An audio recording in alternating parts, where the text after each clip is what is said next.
Today, I will talk about company background and profile. In 1972, 7-Eleven became known as the Southland Ice Company, which was built in Dallas. It started when there was an employee who was in the business of selling eggs, bread, and milk from house to house. Eventually, Southland faced a critical debt burden and had to file for bankruptcy of their company, as well as transfer 17% of control to a Japanese company.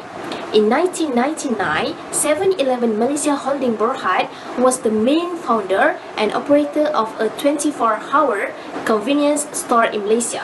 However, the full subsidy belongs to 7-Eleven Malaysia Holding Berhad, which was established on 4 June in 1984. In addition, 7-Eleven can open opportunities for the local community to become entrepreneurs through its franchise program after 7-Eleven Malaysia achieved 100th mark in the entire chains of stores.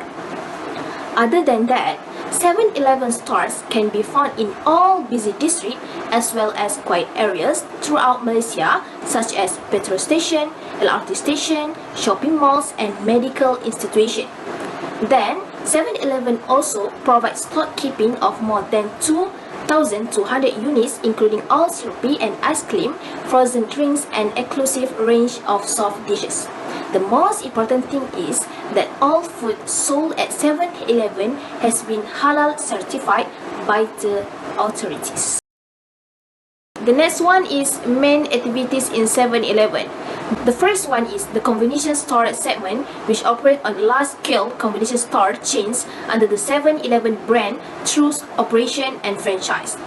The second one is superstore segment, where it operates general supermarket, food supermarket, and store appetites.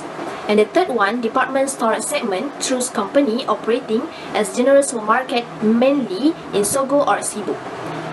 And the next one, food service segment, is conducted through the company's involvement in the restaurant business, business contract food, and fast food business. And the fifth one, financial related statements are carried out through banking service, credit cards, and business leases. And the last one is mail order segment through the company involvement in the mail order business and the sale of gift products. Assalamualaikum warahmatullahi wabarakatuh. My name is Siti Natrah Binti Ismail, matric number 1201361. I would like to present about SWOT analysis of 7-Eleven.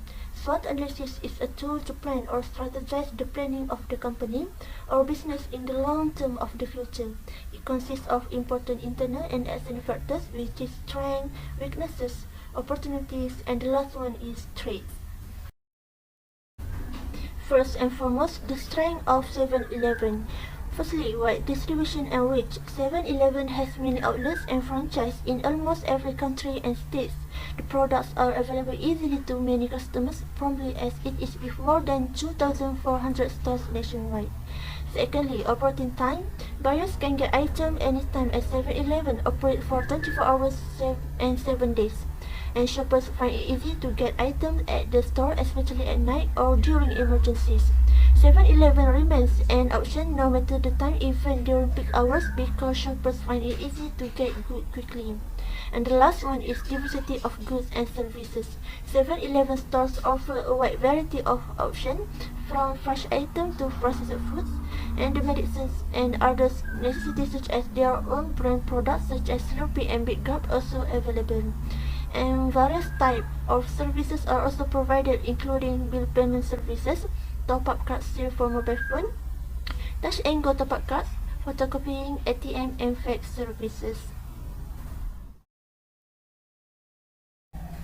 Secondly, the weaknesses of 7-Eleven. One of the weaknesses is expensive price. The price of the good is quite expensive compared to the product in other stores. Consumers more prefer stores that offer low prices and meet their ability to shop.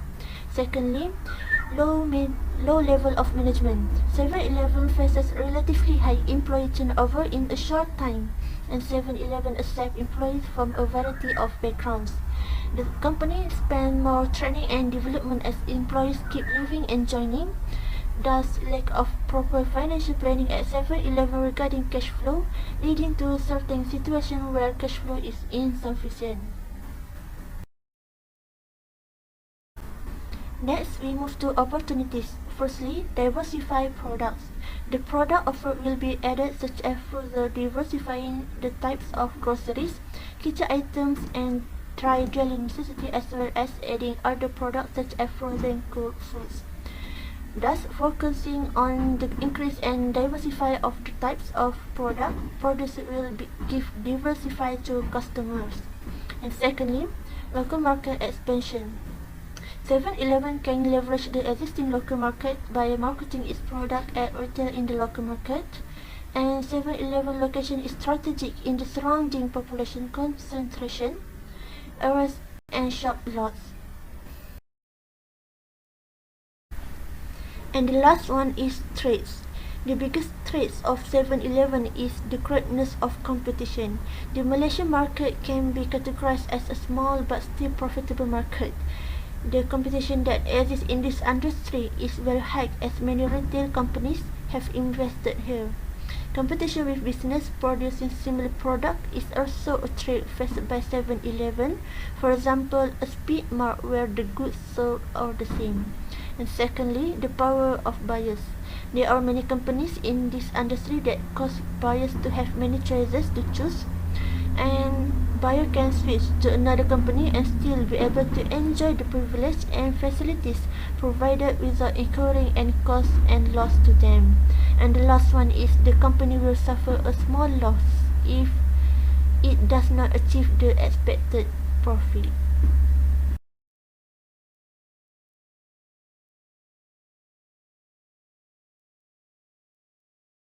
Maqasid Sharia and can be known as objective of Sharia gives a meaningful explanation about the objective and wisdom according to Allah Subhanahu wa Ta'ala and our Prophet Rasulullah Sallallahu Alaihi Wasallam to maintain all people's wealth and bringing maslahah in this life and hereafter. Held that Islamic law and in all its branches aims at giving protection against corruption and evil. Maqasid al-Sharia have the objective itself that keep maintaining them on track. First is strengthening faith or religion. The second is human self. Third is intellectual dimensions. Fourth is posterity, and the last one is wealth. Implementing Maqasid Sharia in a company gives freedom of faith and uphold his religious belief by establish free riba system to practice their faith. The vision and mission on these companies will suppose give faith on each customer that comes without doubting the main income in the company, since Maqasid Sharia also forbid the fraud in any businesses. And having so much wealth cannot decrease our relationship with our Creator, but closer to Allah Subhanahu wa Ta'ala and seeking riba and blessing from Him. In Islam, ethical values are the most valued in any business transaction that can distinguish Islamic business from conventional business. Ethics defined as a set of principles of right conduct, theory, or system of moral values. There are many things that can be included in Islamic ethical values, and first is movement of the market. The market transaction must flow smoothly in accordance with Islamic law standards. Hoarding, outbidding, and other business operations that violate Islamic business norms should be prohibited in the Islamic business market. Second is fair competition in the market. There should be no bribery or corruption used in the exchange of important information between market merchants. Every participant in the market is urged to behave in a way that can protect the rights of both merchants and consumers. And lastly is standards of commodities. It is important that the commodities that circulate in the market are free from deception and fraud as well as false advertisement. There is an obligation on the seller to disclose any defects in the goods to the buyer before they are sold. Next is Islamic corporate culture, and there are several recommendations and suggestions to improve the 7-Eleven operations from Islamic management perspectives. The first point is providing or selling a halal product and avoid from selling a haram product.